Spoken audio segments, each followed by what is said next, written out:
Salve, salve, meus queridos alunos, sejam muito bem-vindos a mais uma aula aqui, né, Carlinhos Química. Já queria aqui mandar um abraço a todos vocês que acompanham o canal, né, saudades. E, meus queridos, hoje nós vamos encerrar propriedades coligativas, né, parte 2. Nós vamos falar um pouquinho sobre os efeitos coligativos nas soluções iônicas. Vamos falar um tópicozinho bem rápido sobre a osmose reversa. E o resto, tipo uns 80% da aula, vai ser só sobre o diagrama de fases, tá? Vocês vão entender o que é um famoso diagrama de fase, tá bom? Então espero que vocês gostem e vamos lá.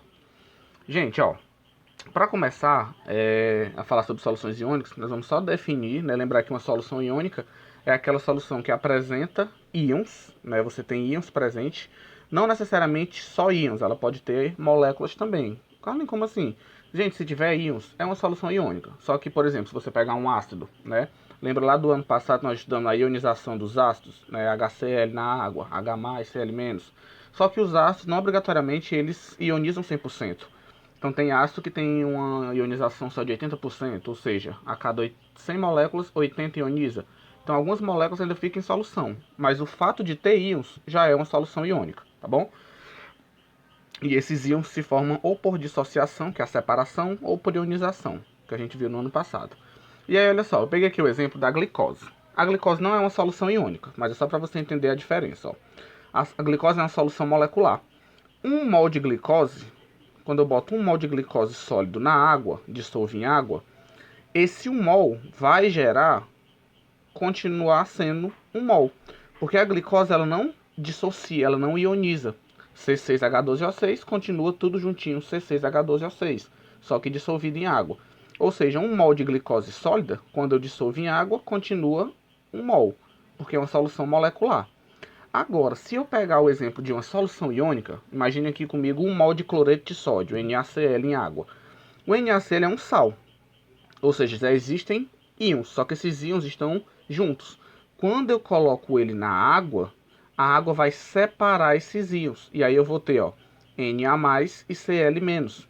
E olha que interessante, para 1 mol de cloreto de sódio que eu boto na água, quando ele se dissocia, eu vou ter, ó, 1 mol de Na+, mais 1 mol de Cl-, tá?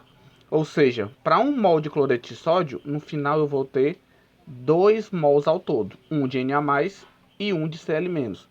Por isso que na solução iônica, os efeitos são maiores. Outro exemplo aqui, ó. Se eu pegar 1 mol de cloreto de cálcio, CaCl2, e eu colocar na água, eu vou separar, ó, vai ficar Ca2+, esse 2, ele veio do positivo, e esse 1 aqui, ele veio do negativo. Então fica Ca mais 2, Cl menos. O número que está aqui em cima, gente, sempre é o número que fica aqui na frente. Então, como aqui é um 2, para balancear, aqui eu coloco um 2. Como aqui é 1, aqui na frente é 1, tá? Carlinhos, por que esse 2 está aqui na frente? Para balancear, ó. Mais 2, 2 vezes menos 1, menos 2, para poder dar 0. E olha só que interessante. Para 1 mol de cloreto de cálcio, eu vou obter, ó, quando eu dissolvo ele em água, eu vou ter 1 mol de Ca mais 2, porque a relação é 1 para 1. Só que eu vou ter, ó, 2 mol de cloreto. Então é 1 para 2. Ou seja, no final eu vou ter quantos mols ao todo? Eu vou ter 3 mols. E aí lembra que as propriedades coligativas, elas dependem de quê? Da quantidade. Ou seja, uma solução iônica, como ela produz íons, as quantidades são sempre maiores do que numa molecular. Por isso, nunca esqueça disso. Os efeitos coligativos em soluções iônicas são sempre mais intensos do que soluções moleculares na mesma concentração. Se você for comparar uma solução molecular e uma iônica na mesma quantidade, sempre a solução iônica vai ter um efeito maior. Por quê? Porque ela gera íons e você vai aumentar a quantidade, tá certo? Então, vamos seguir. Gente, a osmose reversa foi só um tópico de curiosidade que eu coloquei aqui, que é o seguinte, ó. Vocês lembram dessa figurinha da osmose, né? A osmose é a passagem de solvente, de água, do meio menos concentrado para o mais concentrado. Nós já vimos que a pressão que eu tenho que aplicar para a osmose não acontecer é chamada de pressão osmótica. Só que na osmose reversa, o que é que acontece? Eu aplico uma pressão externa maior do que a pressão osmótica. Carlinhos, mas se a pressão externa for maior do que a pressão osmótica, eu vou forçar a água a passar do meio mais concentrado para o menos concentrado. Seria o processo contrário. Exatamente. Por isso que o nome se chama osmose reversa, porque eu vou fazer com que eu vou forçar a água a passar do meio mais concentrado para o menos. Para isso, a pressão externa tem que ser maior do que a pressão osmótica. E esse processo de osmose reversa, gente, ele é muito bacana porque ele é utilizado para dessalinizar a água do mar. Você pega a água do mar, a água com sal, e você aplica uma pressão externa maior do que a pressão osmótica, e você vai fazer a água, você vai forçar a água a passar por essa membrana. E aqui vai ter a água e o sal vai ficar todo aqui, ó. Então é uma técnica utilizada para tirar o sal da água do mar. Só que ela tem algumas desvantagens, né? Problemas. Altas pressões, só para você ter ideia, a água do mar, a pressão osmótica dela chega a 30 atm. Então, para que aconteça a osmose reversa, tem que ser uma pressão maior do que 30 atm, né? E o outro problema é as membranas. Essas membranazinhas aqui, ó, elas têm que ser resistentes à pressão e tem que ser membranas que permitam somente a água passar, para o sal ficar aqui. Então, cada vez está tentando se desenvolver novas membranas, né? Que esse é o grande problema da osmose reversa, porque isso também, as altas pressões, deixam o processo caro. Mas já se usa a osmose reversa em alguns países, e não só para tirar o sal da água do mar, né? Também para usar como medicamento. Essa água obtida, ela pode ser usada para limpar os aparelhos de hemodiálise. E nós temos uma vantagem. Qual é a vantagem econômica da osmose em relação a outros processos? É que não ocorre a mudança de fase. Por exemplo, você também pode tirar o sal da água do mar destilando. Só que você teria que aquecer a água do mar, pegar aquele vapor, condensar, ou seja, vai mudar a fase, vai precisar de mais energia, o gasto é maior. Na osmose reversa não precisa mudar de fase, é só aplicar a pressão. Então essa seria uma vantagem, tá bom? Se vocês ficaram com curiosidade, vocês comentem aí que depois eu faço um vídeo explicando quais são os métodos utilizados hoje para tirar o sal da água do mar. A osmose reversa é uma deles. Tem a destilação, tem a troca iônica, tem o congelamento, tá bom? Uma curiosidade. Ok, o que é a osmose reversa? Show? Então, gente, agora nós vamos para o grande tópico da aula, né? O restante da aula todinha agora vai ser só para a gente entender os famosos diagramas de fases, né? Diagrama de fases são muito show. Eu vou começar aqui mostrando para vocês o diagrama de fase da água. Cada substância tem a sua, nós só vamos ver o da água e do gás carbônico, que são os principais, tá? Vamos lá. Primeiro, Carlinhos, o que é um diagrama de fase? É um gráfico que mostra as fases mais estáveis em pressões e temperaturas diferentes. Ou seja, é um gráfico que ele vai te dizer, para cada temperatura e pressão, qual é o estado físico que aquela substância vai estar. E, gente, ó, esse é um gráfico, um diagrama de mudança um diagrama de fase, tá? Nós vamos entender aqui o que é que significa cada curvazinha dessa. Antes disso, eu quero abrir aqui um parênteses para lembrar vocês o seguinte.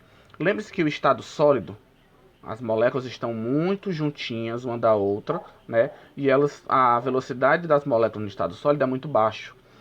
E a interação entre elas é muito forte. Já no estado líquido, as moléculas já estão um pouco mais separadas, né? A velocidade das moléculas no estado líquido já é bem maior do que no estado sólido, né? As interações já são mais fracas. E no estado gasoso elas estão com a franga solta.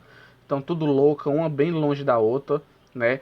A velocidade delas no estado gasoso é muito alta e as interações entre uma molécula e outra é fraca, né? Porque a velocidade dela é muito alta. Isso é importante para você entender algumas coisas daqui para frente. Então vamos entender o nosso diagrama de fase. Ó. Lembrando, no eixo vertical nós temos a pressão e no eixo horizontal nós temos a temperatura, tá? Olha só. Primeira curva. Gente, num diagrama de fases, essa curva aqui, ó, a curva de número 1, ela é chamada de curva de solidificação, ou também chamado de limite de fase. Tá? Essas curvas são chamadas de limite de fase. Essa primeira aqui é a curva de solidificação. O que é que significa isso? Significa que qualquer ponto nessa curva aqui, ó, qualquer temperatura e pressão que bata nesse ponto aqui, vai existir ao mesmo tempo os estados sólido e líquido. Então vai existir um equilíbrio, a gente apresenta equilíbrio com duas setinhas, tá? Qualquer ponto da curva 1 vai existir um equilíbrio entre a fase sólida e líquida, tá bom? Desculpa, engasguei. Toda essa região aqui abaixo da curva de solidificação é o estado sólido. Toda essa região aqui depois da curva de solidificação é o estado líquido. Por exemplo, a uma pressão de 760 milímetros de mercúrio e a uma temperatura de, vamos supor aqui, 20 graus. A 20 graus e uma pressão de 760, a água está em qual estado físico? Ó? Então, sobe aqui, ela está no estado líquido. Agora, se for uma temperatura e uma pressão que o ponto seja em cima da curva, Então ela nem está sólida nem está líquida, ela está ao mesmo tempo sólido e ao mesmo tempo líquido. Então existe um equilíbrio, tá? A pressão de vapor do sólido é igual à pressão de vapor do líquido. Essa é a curva de solidificação. Já a curva de número 2 é a curva de ebulição. Então, qualquer ponto nessa curva aqui vai existir um equilíbrio entre a fase líquida e a fase vapor. Por exemplo, nesse ponto aqui, ó, qual é a fase que a substância está? Líquido ou vapor? Nenhuma das duas. Na verdade, ela está as duas ao mesmo tempo, tá? Então, aqui também existe um equilíbrio entre o líquido e o vapor.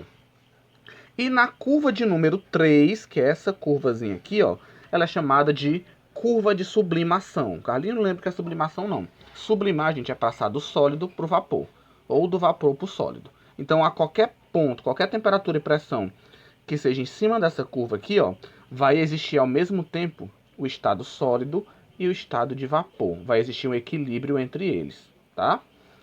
Ok?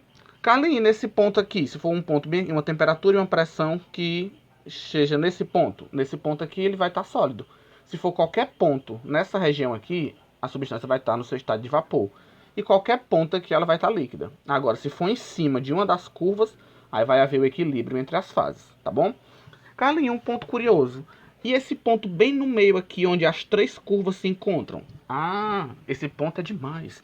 Esse ponto aqui é o chamado ponto triplo. O que é isso, Carlinhos? O ponto triplo é o ponto onde, a uma determinada temperatura específica, no caso da água, 0,01 graus, e exatamente 4,58 milímetros de mercúrio, quando a pressão e a temperatura atingem esse valor, a água entra no seu ponto triplo. O que é que significa isso? Gente, nesse ponto aqui, você vai ter um equilíbrio entre as três fases. Ou seja, você vai ter ao mesmo tempo sólido, o líquido e o vapor.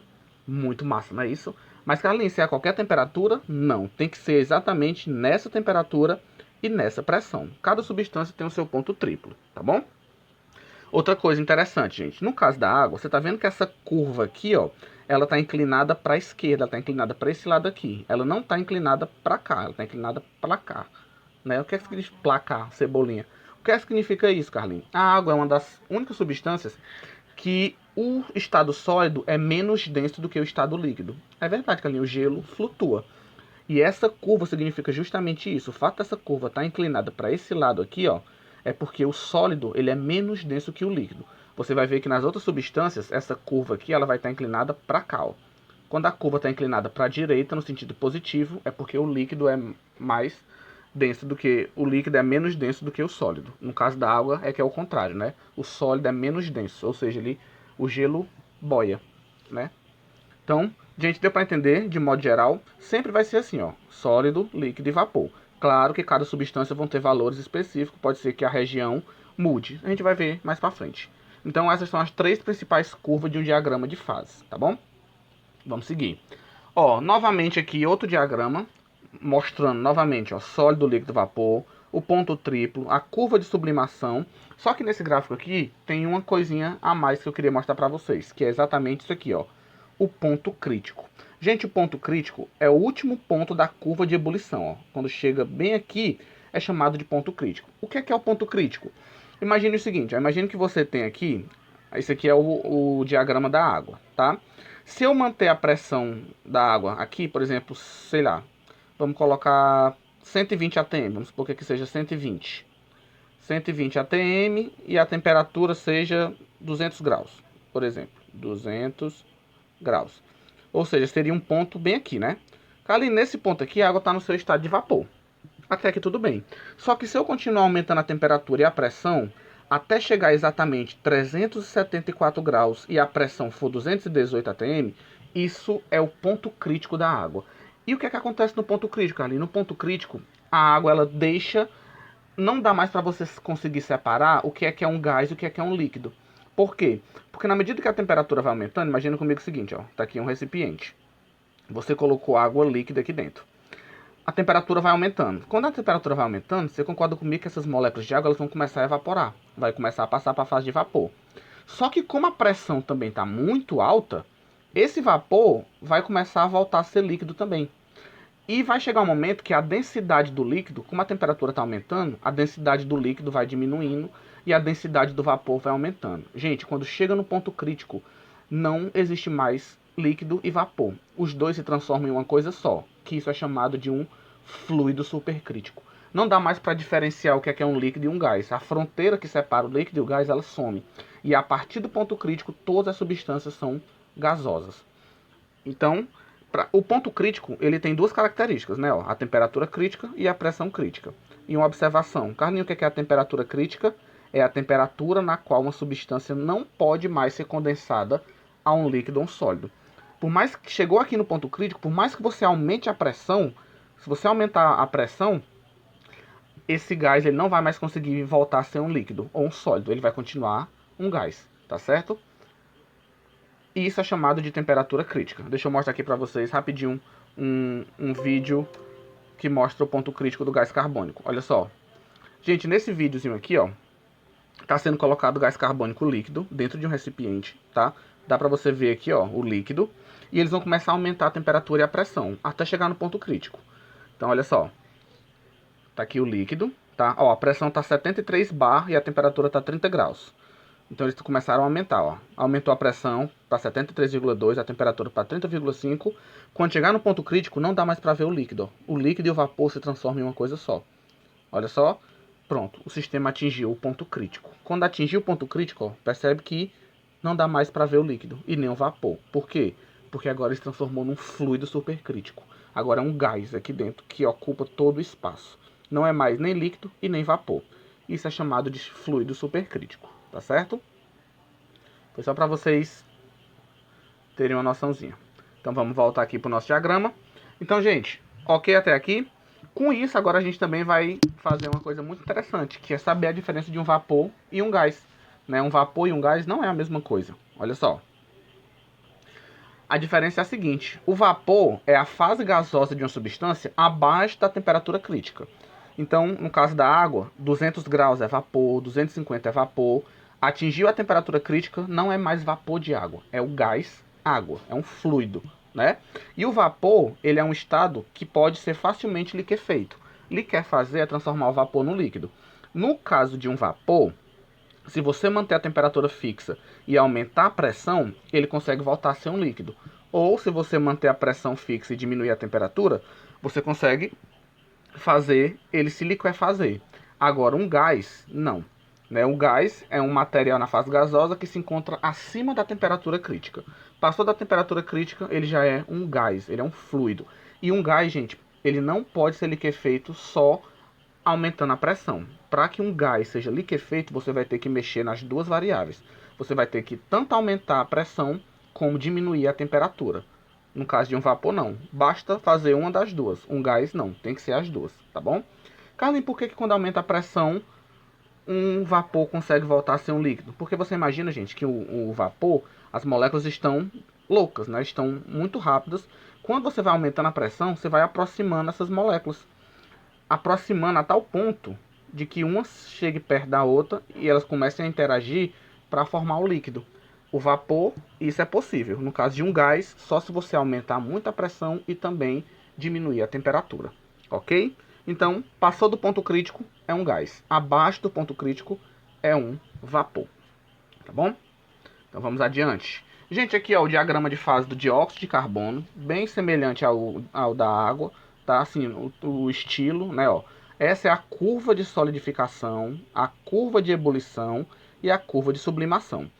Olha aqui, eu falei para vocês, ó, a curva de solidificação do dióxido de carbono, ela está inclinada para a direita. Isso significa o quê? Significa que o sólido, dióxido de carbono sólido, ele é mais denso do que o líquido, que é o normal de acontecer. Só a água que é o contrário, tá? E, gente, olha que fato curioso. As nossas condições ambientais, né, a nossa condição natural, a temperatura ambiente e pressão, a nossa pressão ambiente é de 1 atm, no caso aqui 1 bar. E a temperatura ambiente que a gente vive é em torno de 25 graus. Nessas condições, o dióxido de carbono está em que estado? Ó? A 25 graus e 1 atm, ele está nesse ponto aqui. Então ele está no estado gasoso, ele é um vapor. E é impossível você fazer o CO2 virar um líquido a uma pressão de 1 atm. Carlinhos, não é possível não, é só aumentar a temperatura. Não, porque por mais que você aumente a temperatura, ó, vai aumentando, vai aumentando, vai aumentando, ele vai cair sempre na região do gás. Ou seja, só existe dióxido de carbono líquido acima de uma pressão de 5,1. Acima dessa pressão, aí sim, ó, se você aumentar a temperatura, acima dessa pressão, aí ele cai na região do líquido. É por isso que o dióxido de carbono é conhecido como gelo seco, né? Ele é vendido como gelo seco, no carrinho de picolé, porque a temperatura dele é muito baixa. Aquela fumaça branca em show é gelo seco. Por que gelo seco? Porque nas condições ambientes, ele passa do sólido direto para o gasoso, ele sublima, ele não vira líquido. Só vira líquido em pressões acima de 5,1. Tudo bem? Então, mais um diagramazinho de fases, já está dando para vocês entenderem. E aqui, lembra, aqui é o ponto crítico, ó. 31 graus e 73,8 bar. Acima desse valor, ele é um fluido supercrítico. E aí não dá mais para voltar a ser sólido ou líquido só aumentando a pressão. Tem que mexer com a pressão e a temperatura, ok? E aqui o ponto triplo, ó. Nesse ponto aqui, o CO2 existe nos 3 estados físicos diferentes, ok? Então vamos seguir. Gente, eu trouxe aqui só uma curiosidade para vocês, porque quando uma substância ela forma alótropos, o diagrama de fase também mostra isso. Carlinhos, eu não sei o que é um alótropo. Gente, a alotropia é um fenômeno que o mesmo elemento químico ele pode formar substâncias simples diferentes. Por exemplo, ó, você pode ter o oxigênio, o elemento oxigênio ele pode virar o gás carbônico, ou o gás oxigênio, que é o O2, e o elemento oxigênio também pode se transformar no ozônio, que é o O3. Tá vendo? Você tem duas substâncias simples, completamente diferentes, formadas pelo mesmo elemento. Isso é chamado de alotropia. No caso do carbono, também tem alotropia. E aqui o diagrama, ó, ele também mostra as diferenças. O carbono pode ser grafite ou diamante. E no diagrama dá para saber quais são as condições que você pode ter o carbono na forma de grafite ou diamante. Para ter grafite, ó, 2000 Kelvin. A pressão, ó, 1 gigapascal. Para ele virar diamante, na mesma temperatura, a pressão tem que ser acima de 100 gigapascal. É muita pressão, gente. E aqui é só para vocês verem as estruturas, tá? Do diamante, ó. A estrutura do diamante são vários átomos de carbono dentro de um cubo. É uma estrutura cúbica. Por isso que ele é muito resistente. Já o grafite, ó, são folhas de carbono. São hexágonos de carbono separados uns pelo outro. E essa interação é bem fraquinha, ela pode ser quebrada facilmente. Por isso que a grafite ela é muito quebradiça. E o diamante não, ó. A estrutura dele é uma estrutura bem compacta. Por isso que ele é muito rígido, tá? Material mais duro que existe. Então aqui novamente a região líquido, gás, e aqui as regiões onde você tem grafite ou diamante, tá bom? E gente, para fechar, eu trouxe só uma curiosidade para vocês, que é o caso do hélio. O hélio é um elemento químico que ele tem um diagrama de fase muito diferente. Tá? Eu não vou cobrar isso de vocês, mas é só uma curiosidade. Eu quero que vocês percebam duas coisas diferentes aqui no diagrama do hélio. Qual é a primeira que vocês estão vendo? Carlinhos, tem dois líquidos. Exatamente. O hélio ele pode formar dois tipos de líquido diferentes, que a gente chama de hélio 1 e hélio 2, né? Vai depender da temperatura e da pressão, tá? E para o hélio virar um sólido, olha como é difícil. Gente, é praticamente impossível você ter hélio sólido. Ah, Carlinhos, é só diminuir a temperatura. Gente, mesmo que você diminua a temperatura até aqui, ó, quase 1 Kelvin, gente, 1 Kelvin é menos 270 graus negativos. É uma temperatura muito baixa. E mesmo assim, só consegue chegar sólido se a temperatura for acima de 10 atm, ou seja, quase 26 atm para você ter hélio sólido. E numa temperatura 270 graus negativos, né? E nós vivemos numa pressão, a nossa pressão ambiente ó, é 1 atm.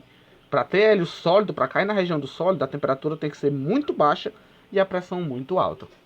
Uma curiosidade é que a água ela consegue formar sólidos diferentes. O hélio ele forma 2 estados líquidos. A água ela forma mais de 8 estados sólidos diferentes. Como assim, Carlinhos? Existem mais de 8 tipos de gelo diferentes? Exatamente. Só que em condições bem especiais, né? É por isso que a água é chamada de uma substância polimórfica, porque ela pode ter vários estados sólidos diferentes, tá? E outra curiosidade para fechar aqui, se vocês perceberam, o hélio é a única substância que não existe um ponto triplo. Vala, Carlinhos, é mesmo, cadê? Não existe nenhuma pressão e temperatura que os 3 estados físicos do hélio consigam existir ao mesmo tempo. Não dá, né? É muito difícil. Muito difícil não, é impossível. Não existe ponto triplo para o hélio, tá bom? Então, gente, para encerrar, espero que vocês tenham entendido e gostado.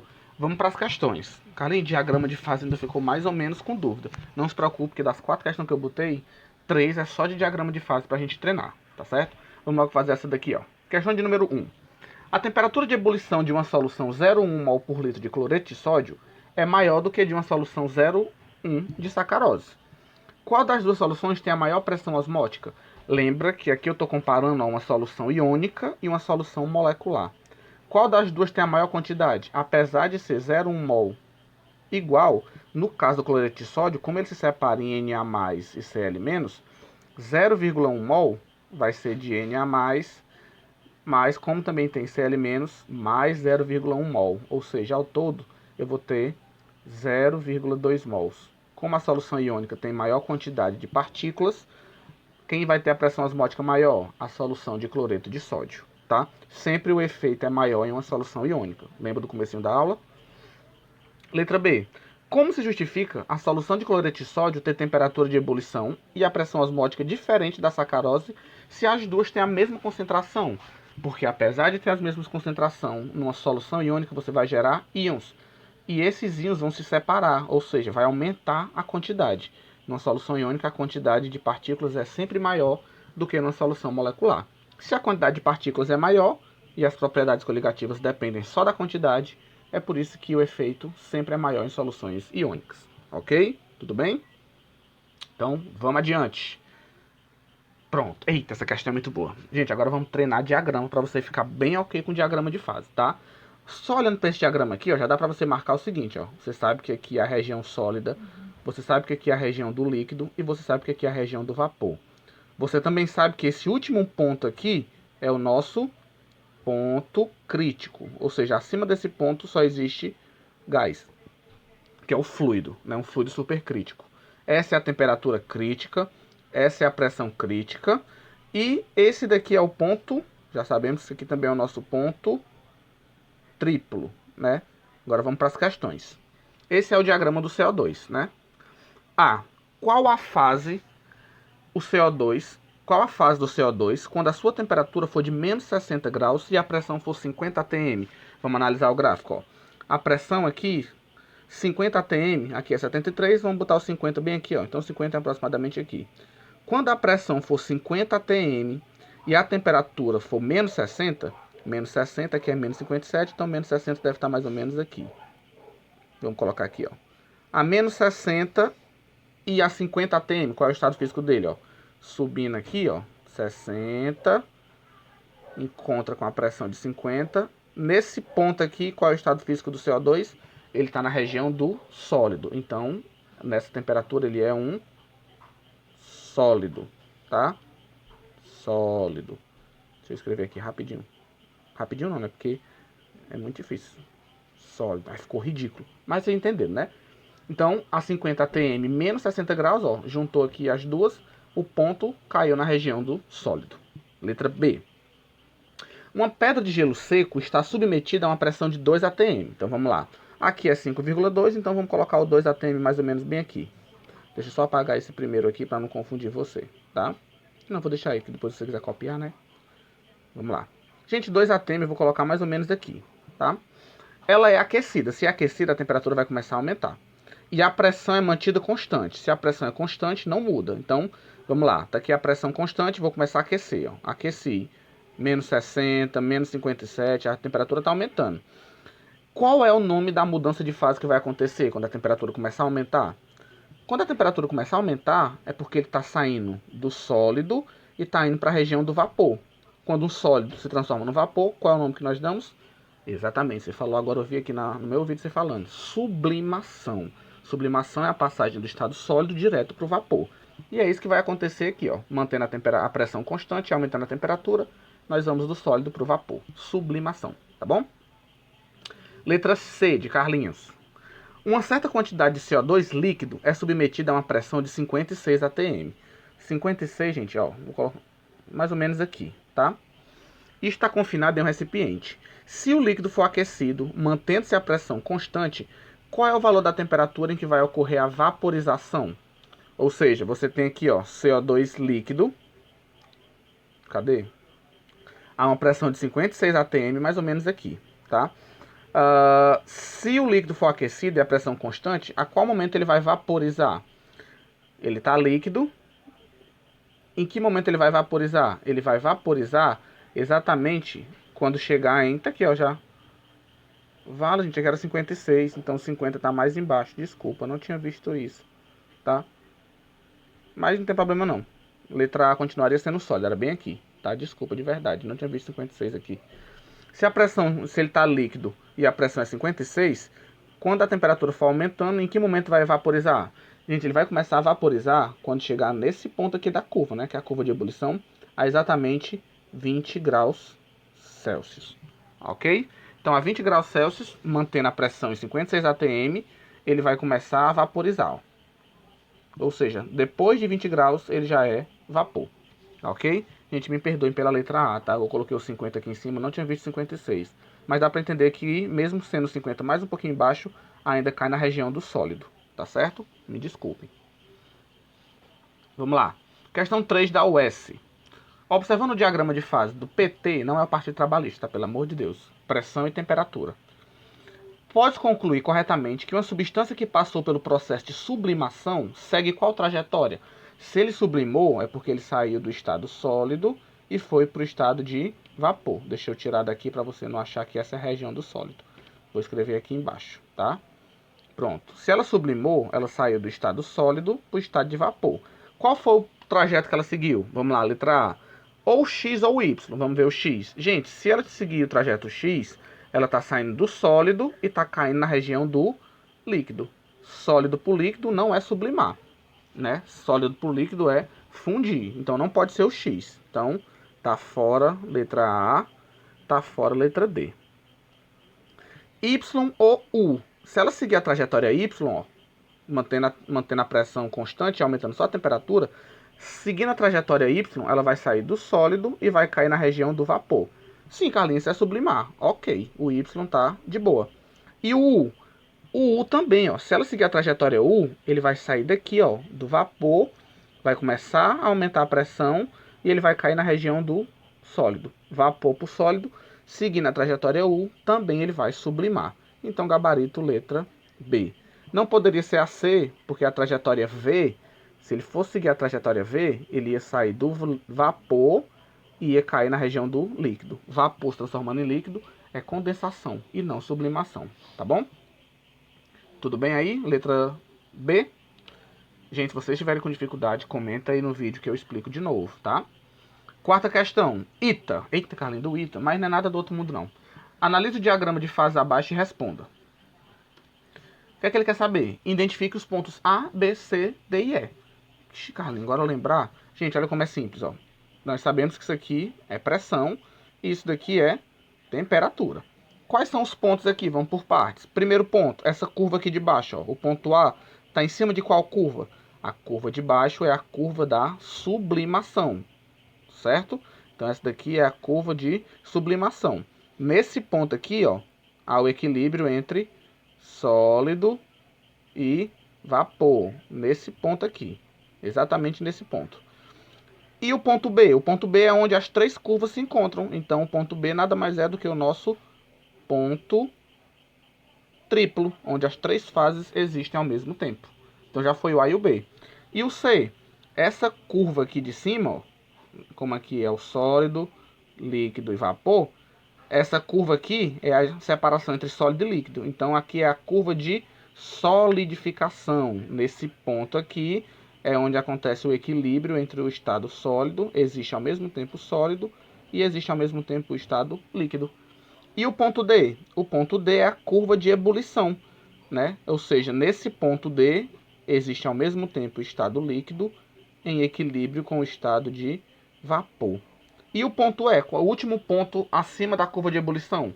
Sempre nós temos aqui o nosso ponto crítico, né? Acima dessa região, gás. Abaixo dessa região, vapor. Ok? Então, gente, fica aí. Show de bola. Só lembrando, se eu perguntasse para vocês, essa substância aqui, o estado sólido é mais denso ou menos denso? Como a reta está inclinada para a direita, nesse sentido aqui, e ela não está assim, então é porque o sólido é mais denso do que o líquido. Só na água que essa curva ela é inclinada para a esquerda, porque o sólido é menos denso, tá bom? Então, meus queridos, espero que vocês tenham gostado, tá? O vídeo ficou um pouco longo, mas é porque realmente diagrama de fase é um pouquinho complexo de entender, mas eu espero que tenha dado para vocês terem uma visão geral e tenham entendido um pouco do diagrama, tá bom? Se tiver dificuldades, comente aí, que se vocês quiserem eu faço outro vídeo explicando de novo, com mais questão de diagrama, tá bom? E atividade de vocês, ó, fazer as anotações do slide, como sempre, refazer as questões E desenhe os gráficos das questões para você ir marcando os pontos no gráfico, onde é que é a temperatura crítica, onde é que é a curva. Desenhe o gráfico para você ir marcando, que isso vai te ajudar bastante, tá bom? Envie por e-mail, né, até o dia 6. Tem uma semana aí para enviar, tá certo? E, por último, tente mover o mundo.